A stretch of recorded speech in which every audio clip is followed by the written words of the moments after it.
자, 오늘은 원래 삼국사기 방송 날이 아닌데요. 제가 지난번에 했던 거 중에 좀 부연해 드릴 게 있어서 방송을 켰습니다. 이게 좀 중요한 내용인데 제가 누락했기 때문에 방송할 때. 자, 지난번에 제가 방송할 때 지난주였나? 지지난주였나? 지지난주에 방송을 할 때 성덕왕 분기를 읽을 때요. 제가 어떤 걸 말씀드렸냐면은 당나라 현종이 신라한테 부탁을 해가지고, 신라의 성덕왕한테 부탁을 해가지고 그때 당시에 북쪽에 있던 발해를 공격해달라 그렇게 이야기를 했다고 제가 말씀을 드렸었어요. 근데 그 사건이 단순하게 그냥 그렇게 끝날 사건이 아니고, 그때 뭐 제가 그 등주를 공격해서 불태웠다 뭐 그런 얘기도 드렸고, 그 다음 발해는 어떻게 건국됐니 그렇게 말씀도 드렸었는데, 근데 그 정작 이제 그 신라가 공격했던 그 사건과 전후로 있었던 이제 발해하고 당나라 사이에, 발해하고 탁발선비 사이에 전쟁에 대해서 제가 이제 되게 중요한 부분을 누락했기 때문에 거기에 대해서 설명을 드리려고 방송을 켰습니다. 이 내용은요, 지금 말씀드리는 내용은 대부분 다 삼국사기는 안 나오고요. 구당서, 신당서, 그 다음에 1차 사료로는 이제 속일본기 이런 글들을 읽어야 나오는 내용이기 때문에 그 점 참고해 보시길 바랍니다. 자, 일단 연역을 한번 말씀드릴게요. 당나라하고 발해 사이의 전쟁은, 갈등이라는 거는 요 지역에 살고 있던 흑수말갈이라는 놈들 때문에 생깁니다. 발해가 흑수말갈을 지배하느냐 아니면 당나라가 지배하느냐를 가지고 발해하고 당나라 사이 다툼이 있었는데, 그때 당시에 발해는 건국 직후였고, 그리고 이제 일단 겉보기에는 쩌리 상태였기 때문에 사실은 당나라는 이제 발해한테 꿇어 그렇게 얘기할 수가 있는 입장이었죠. 근데 발해는 그걸 보고 족가라고 합니다. 족가라 그러고, 그때 당시에 이제 고왕이 죽고 대조영이 죽고 그 아들인 대무예라는 사람이 왕이 올랐었는데, 그 사람이 바로 발해 무왕이거든요. 그 무왕이 그 동생인 대문예라는 동생한테 흑수말가를 공격하라 라고 이제 명령을 내립니다. 저 북쪽인가? 아무튼 그 공격을 하라고 이제 명령을 내려요. 근데 대문예라는 사람이 어떤 사람이냐면은 한동안 당나라에 들어가가지고 인질로 있었던 사람이거든요. 그래서 사실 당나라 내부 사정을 상대적으로 되게 잘 알고 있는 사람이었고, 그래서 그때 당시에, 현종 당시에 당나라라는 게 엄청난 제국이라서, 그래서 전쟁을 해서 발해가 그걸 개기면은 사실 이제 당나라하고 발해 사이 전쟁으로 번질 수밖에 없는 사안인데, 개기면은 우리 좆될 수도 있겠다 그런 포지션을 취해요. 그래서 대문예는 흑수말가를 공격하는 거를 거부합니다. 근데 이제 형 입장에선 빡치겠죠. 대무예 입장에선 빡치겠죠. 그죠? 무왕 입장에선 빡쳐가지고, 그래서 사령관을 대문예에서 다른 사람으로 교체하고 흑수말가를 치게 하는데, 대문예는 요거 때문에 죽겠다 싶었는지 당나라로 망명해버려요. 망명해버립니다. 그러니까 이제 무왕은 동생이 이제 그 자기 명령을 안 듣는 거는 그렇다 치고, 적성국인 이제 당나라로 망명해버리니까, 도망가버리니까 그것 때문에 되게 빡쳤겠죠. 그죠? 요게 언제냐면 726년이에요. 726년입니다. 자, 728년에는 무슨 일이 있었냐면요, 요게 아마 신당서에 나오는 기록일 겁니다. 728년에 어떤 기록이냐면은 발해가 외놈들, 여기 있는 일본 있죠, 그죠? 이때 당시에 일본국이라고 있었었는데, 외놈들한테 고재덕이라는 사람을 사신으로 보내요. 그리고 외놈들도 이제 발해로 사신을 보내죠. 요게 바로 속일본기에 남아있는 기록인데요. 요 기록을 토대로 본다 그러면 우리가 이제 일본하고 발해 사이에 어떻게든 이제 뭐 우호관계든 아니면 교류관계든 아니면 뭔가 뒤가구린 커넥션이든 그런 게 있다는 걸 우리가 알 수 있죠, 그죠? 요게 바로 728년 기록이고요. 그리고 일본하고는 일단 그렇다 치고, 아직 흑수말갈 문제가 해결되진 않았잖아요. 요 틈을 타서 728년에는 당나라에서 흑수말갈을 여기 북경 지역을 관할하던 유주도독 관할 하에 둡니다. 그러니까 이제 요거는 뭐냐면은 실제로 당나라가 흑수말갈을 실질적으로 지배한다기보다는 유주도독 아래에 형식적으로 복속시켜 놓고, 이제 이거는 내 거다 이렇게, 그러니까 발해놈들은 흑수말갈에 손대지 마라 그렇게 이제 침발라 놓는 거죠.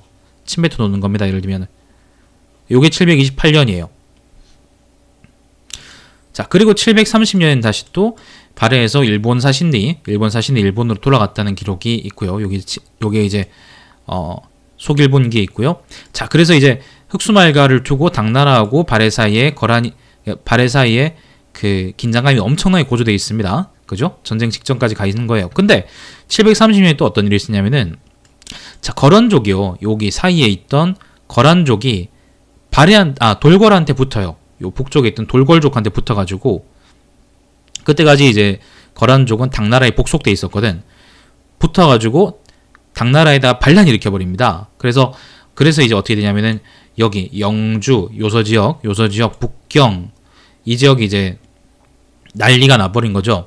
요때 당시에 반란을 일으킨 사람이 바로 누구냐면은 가돌우라는 사람입니다. 가돌우는 자기가 이제 칸이 되거나 한 건 아니었고, 자기가 왕이 된 건 아니었고, 칸은 다른 사람을 세우고, 어쨌든 자기가 이제 실질적으로 권력을 잡고 있는 그런 사람은 남았던 것 같아요. 자, 가도루라는 사람이 거란족을 이끌고 730년에 요서 지역에서 반란 일으킵니다. 자, 그런데 또 어떤 일이 있었냐? 731년에 어떤 일이 있었냐면요. 외놈들이 신라를 공격해요. 신라를 병선 300척, 군함 300척을 이끌고 신라를 공격했다는 거예요. 300척이라고 그러면 이게 적은 규모가 아니잖아요. 그죠? 근데 이거를, 요때는 이제 신라가 왕이 어떻냐 하면은 성도광대였는데, 성도광대, 잠깐만. 좀 헷갈리네.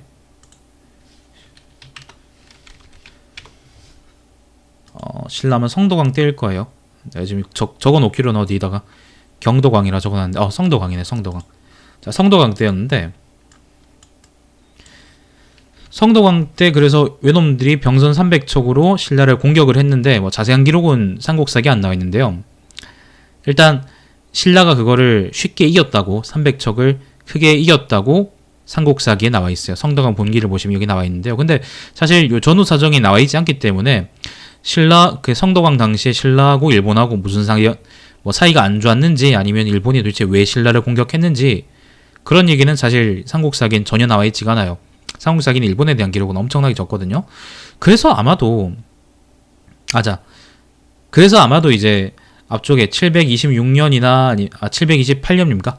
8년이나 아니면 730년에 일본하고 발해 사이를 왔다 갔다 했던 그 사신들이 아마도 이제 발해가 일본한테 신라를 좀 공격해 주세요 라고 이제 충동질하거나 아니면 사주했던 그런 사신들이 아닐까 저는 좀 생각이 들어요.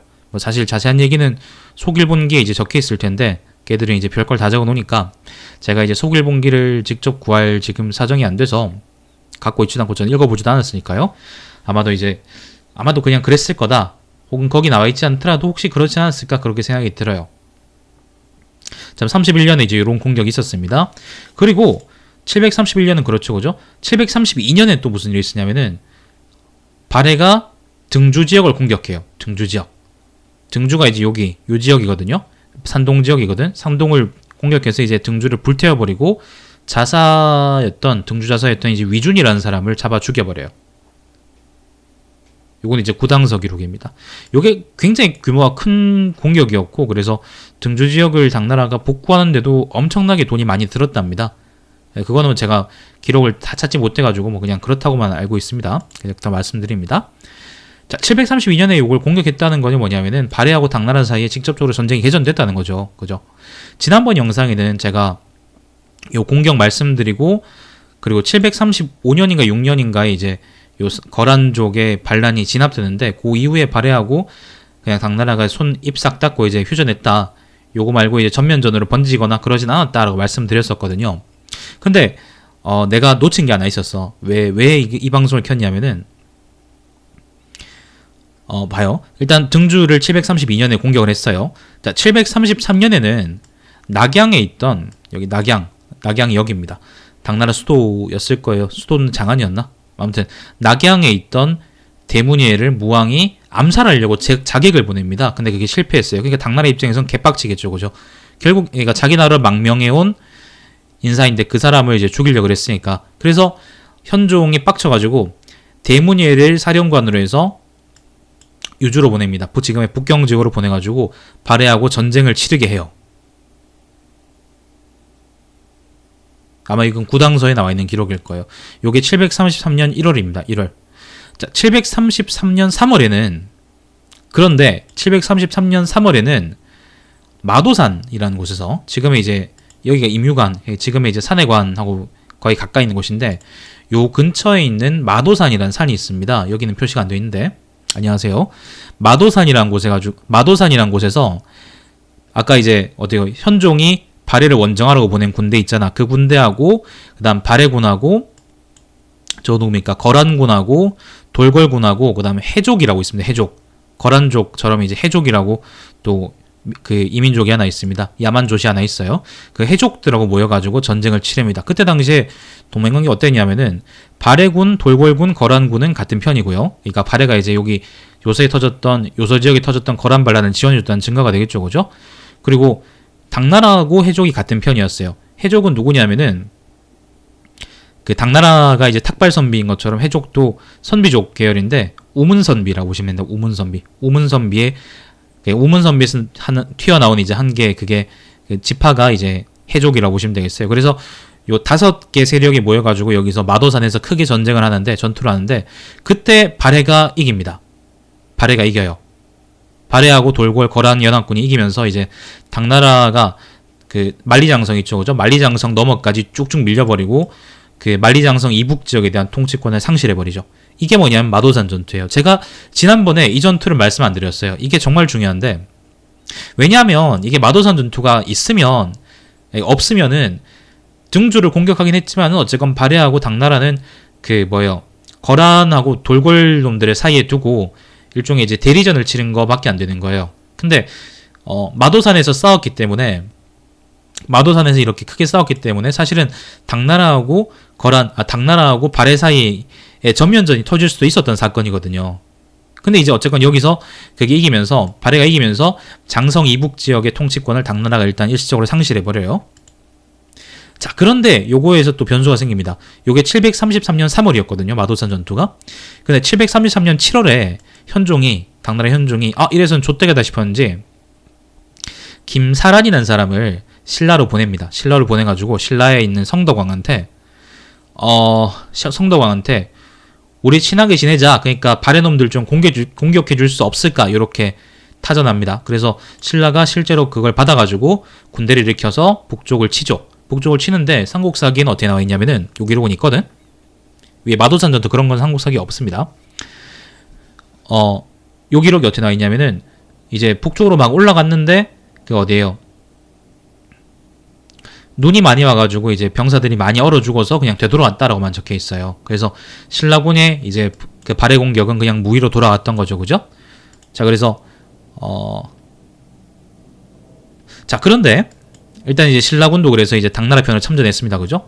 그런데 요게 733년이었고요. 736년에 시간이 지나면 736년에 거란족의 반란이 당나라한테 진압이 됩니다. 그래서 이제 요서 지역 등등이 이제 안정됐겠죠, 그죠? 아마 돌궐도 더 이상 전쟁에 개입하지 않았을 거고, 요 이후에 발해하고 이제 당나라가 화친합니다. 친하게 지내자 그렇게 해버린 거죠.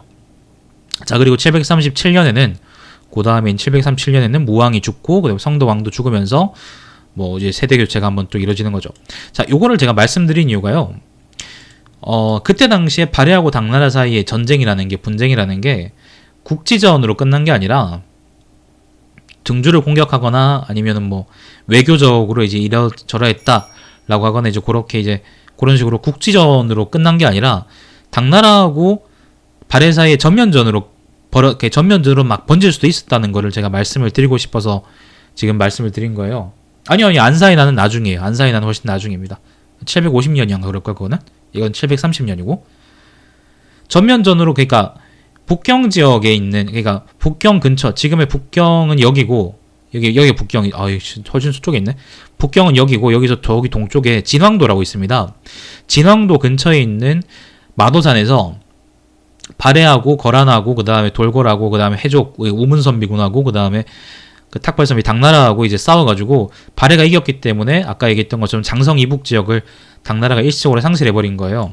그리고 이후에 만약에 전쟁이 계속 쭉 진행됐으면은 어쩌면 발해가 이제 만리장성 너머까지 쭉 밀고 들어가거나 아니면 당나라가 이제 나오거나 해가지고 어쨌든 요서 지역 요서 지역에서 계속 이제 발해하고 당나라 사이에 전면전이 벌어졌을 수도 있겠죠, 그죠? 그런데 그게 벌어지지 않았어요. 왜냐하면은 733년 3월에 마도산에서 전투가 있었고요. 733년 7월에 뭐가 있었냐면은 아까 얘기했던 것처럼 성덕왕이 현종의 콜을 받아가지고 발해 남부를 공격했다거든. 물론 신라군은 삼국사기에 나와 있는 것처럼 신라군은 사실 아무런 성과 없이 그냥 돌아와요. 군사적으로는 그냥 누구하고 싸웠다 그런 얘기도 없고 그냥 뭐 눈만이 내려서 이제 돌아왔다는 거니까 사실 그게 이제 진짜로 그랬던 건지 아니면 그냥 뭐 싸워서 졌는데 그냥 그렇게 포장했던 건지 우리가 알 수는 없지만은 일단 그랬단 말이야.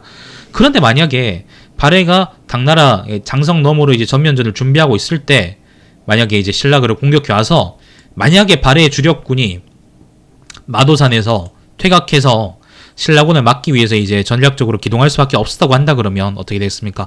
그러면은 신라군의 요 공격이 뭐냐면은 발해하고 당나라 사이에 전면전을 막아버린 게 되는 거겠죠. 전략적으로 그죠?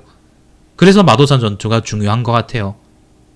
그리고 마도산 전투 이전에 아까 어떤 일이 있었냐면은 731년에 외놈들이 그 이전에 이제 발해하고 몇 번 사신을 왔다 갔다 하다가 외놈들이 병선 300척으로 신라를 공격했다 그랬잖아. 이것도 어쩌면은 그 발해 사주를 받은 건지 아니면 외놈들의 그냥 독자적인 활동이 독자적으로 그냥 성덕왕이 싫어서 아니면 신라가 싫어서 그냥 그랬는지 모르겠지만은 공격이 있었다는 사실 자체가 좀 많이 의미심장하죠, 그죠? 전반적으로 국제구도를 보면은 일본하고 그 다음에 발해하고 그 다음 저기 북쪽에 있는 거란족이나 아니면 저기 있는 그 튀르크 친구들이나 뚜룩 친구들이나 이제 그 친구들이 서로 친하고 남쪽에 있는 그 신라하고 그 다음에 당나라가 이제 서로 우호관계라서 예전에 삼국시대가 끝나지 않았을 때 신라하고 당나라 사이 전 동맹 그리고 고구려 그 다음에 일본이었나요? 일본도 백제 동맹이 들어가니까 고구려 백제 그 다음에 일본 그 다음에 저기 북쪽에 있던 이제 유목민족 친구들하고 일종의 우호관계를 만들어서 이제 남북으로 서로 대립했던 것처럼 마찬가지로 730년 경쯤에도 730년에서 35년 경쯤에도 이렇게 이제 비슷하게 그때하고 비슷하게 당나라 신라 사이 동맹 그리고 일본 발해 이제 거란 그다음 튀르크 이렇게 친구들 사이에 서로 동맹 그리고 서로 그 동맹 두 동맹 사이의 대립 관계가 형성이 됐어서 어쩌면 이게 동아시아 지역에 이제 되게 큰 위기로 다가올 수 있지 않았을까? 그런데 그게 아마도 이제 좀 억측해보자 그러면 성덕왕의 그 공격 때문에 전면전으로 세계대전으로 터지지 않고 그냥 이제 그걸로 하지 않았을까? 국지전으로 끝나버리지 않았을까 싶어요. 만약에 요서 지역에서 이때 당시에 마도산 전투 직후에 발해가 계속 이제 어디에요? 하북 지역으로 몰려 들어갈 수 있는 발판이 그러니까 그런 여유가 있었다 그러면 어쩌면은 전쟁 양상이나 아니면 요 이후에 동아시아 역사가 되게 많이 크게 바뀌었을 겁니다. 엄청나게 크게 바뀌었을 거예요. 근데 뭐 가정하자 그러면 성덕왕의 공격 때문에 요게 막혀버렸다고 한다 그러면 그게 막혀버렸기 때문에 당나라는 이제 자기 자리를 보존할 수 있었고 발해는 당나라의 간섭을 피해서 어쨌거나 자기 위치를 다지는데 주력할 수 있었고 그래서 서로서로의 존재가 족같았기 때문에 736년에 거란족의 그 누구죠? 가도루 아저씨의 반란이 진압된 이후로 당나라하고 발해는 서로 이제 손씻고 서로 전쟁하지 않고 그냥 이제 없던 일로 합시다. 그렇게 해서 이제 끝내버리는 거죠. 아마 그래서 요 이후에 이제 우리가 발해가 요동 지역을 먹었느냐 못 먹었느냐 뭐 그런 얘기로 우리가 생각이 많긴 하지만은 이견이 많긴 하지만 어쩌면은 무왕 이후에 발해는 아마 요동 지역을 먹고 아마 요하를 지역으로 해서 요하 지역이나 아니면 요서 지역에 있는 거란족 같은 기타 민족들을 그 일종의 그걸로 해서 완충지도를 해서 아마 당나라하고 대치하지 않았을까 그렇게 생각이 듭니다. 뭐 억측하자면 그렇습니다. 제가 이 영상을 따로 만드는 이유는 그래서 마도산 전투라는 게 마도산 전투하고 그 다음에 그 뭡니까 이거 성덕왕이 그 발해를 공격했던 거 그게 전략적으로 되게 큰 의미가 있었겠다는 생각이 들어서이고 사실은 따져보면은 그 732년에 발해가 등주 지역을 공격했던 것도 어쩌면은 그 중국 놈들이 있죠, 그죠? 중국 놈들이 항상 한반도로 공격해 올 때 바다로 올 때는 그 10세기들이 항상 거치는 게 여기 산동 지역이에요. 요 지역하고 오면 엄청 가깝잖아, 그죠? 황해도가 가깝고 인천하고도 되게 가깝단 말이에요. 항상 요 지역을 거점으로 해서 이쪽으로 군대를 보내는데 발해가 이제 전면전을 준비하고 등주를 공격해서 어쩌면은 평양이나 아니면 압록강으로 혹은 이제 요동 지역으로 들어올 수 있는 그 당나라군의 상륙을 막으려고 일부러 등주를 조진 게 아닌가 그렇게 생각도 들고 그래요. 그리고 되게 생뚱맞게 그냥 일본이 이제 외놈들이 병선 300척을 이끌고 이제 공격해 왔다라고 했던 삼국사기 성덕왕문기의 기록도 이렇게 생각을 해본다 그러면 어쩌면 일본도 이제 발해의 사주를 받고 이제 신라를 공격해서 한번 후방을 이제 털어보려고 그랬던 게 아닌가 그렇게 생각이 들고요. 만약 그렇게 본다 그러면 이제 아까 말씀드린 것처럼 730년은 동북아시아에 되게 큰 국제적인 위기였을 수도 있겠다.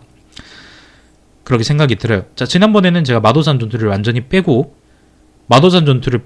그리고 발해하고 외놈 사이에 발해하고 일본 사이에 어떤 유착관계 혹은 커넥션이 있을지도 모른다라는 생각을 못했기 때문에 그 731년에 기록하고 등주공격 그리고 마도산 전투 그 다음에 이후에 뭐 당나라하고 발해 사이 관계 등등을 좀 유기적으로 설명을 못 드렸어요. 근데 오늘 다른 글을 뭐 그냥 뭘 이것저것 읽다 보니까 마도산 전투라는 게 있다고 하더라고. 근데 그게 이제 되게 큰 전투였고 그리고 그게 전략적으로도 되게 큰 의미가 있는 것 같더라고요. 의미가 큰 것 같더라고요. 그래서 이거를 빼먹으면 좀 내가 많이 후회할 것 같아서 나중에 이걸 보고 후회할 것 같아서 어쨌건 영상을 만들어서 좀 보충을 드립니다. 여러분은 요걸로 얻을 수 있는 교훈은 뭐냐면은 요 마도산 전투 같은 거는요. 특히 이제 발해하고 당나라의 대립 같은 거는 삼국사기에 안 나옵니다. 안 나와요. 삼국사기에 유일하게 나와 있는 게 바로 뭐냐면은 등주공격한 겁니다. 등주공격. 그 등주공격도 왜 나온 거냐면은 당나라의 현종이 등주를 공격했으니까 니들이 좀 도와주라. 그렇게 사신을 보냈다는 것 때문에 나와 있는 거예요. 그러니까 만약에 당나라가 그렇게 제스처를 취하지 않았으면은 김부식이는 아마 발해가 등주를 공격했다 이런 얘기는 안 적어놨겠죠, 그죠? 그러면 우리는 모르는 거지. 나는 모르는 거죠. 왜냐면 나는 삼국사기만 쭉 읽고 방송을 하니까.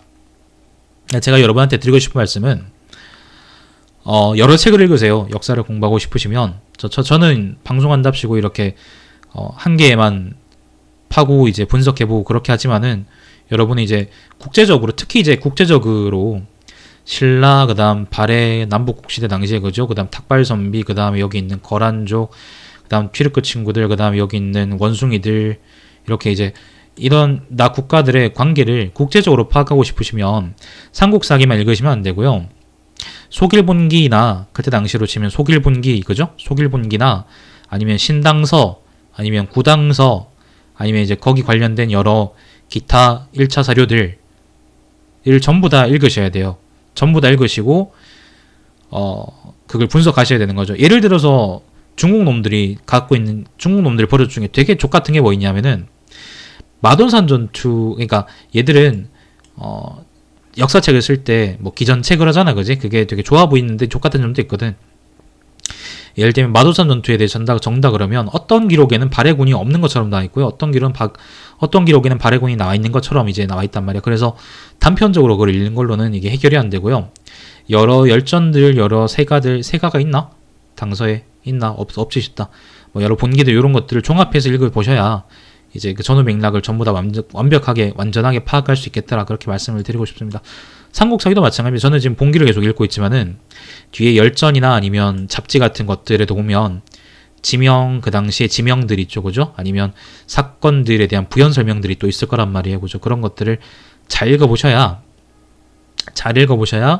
여러분이 총체적으로 역사를 파악하시는데 아주 도움이 될 겁니다. 특히 발해 같은 경우는 발해 자체에 정사가 없잖아요. 그러니까 주변 나라들의 책들로 밖에 우리가 발해 역사를 유추할 수밖에 없는데 신라놈들은 발해사를 제대로 안 남겼고 그리고 김부식이도 발해사를 제대로 안 남겼고 역설적으로 발해하고 존나 안 친했던 당나라 새끼들 중국놈들 약서서를 가지고 이제 파악할 수밖에 없고 그리고 뭐 속일본기 같은 책에 나와 있는 쥐꼬리만큼 이제 왔다 갔다 하는 사신 이야기들을 가지고 우리가 파악할 수밖에 없는데 그게 참 지금 생각해도 많이 아쉽다 싶습니다. 옛날 놈들이 우리 옛날 선조 놈들 그럼 좀 그런가?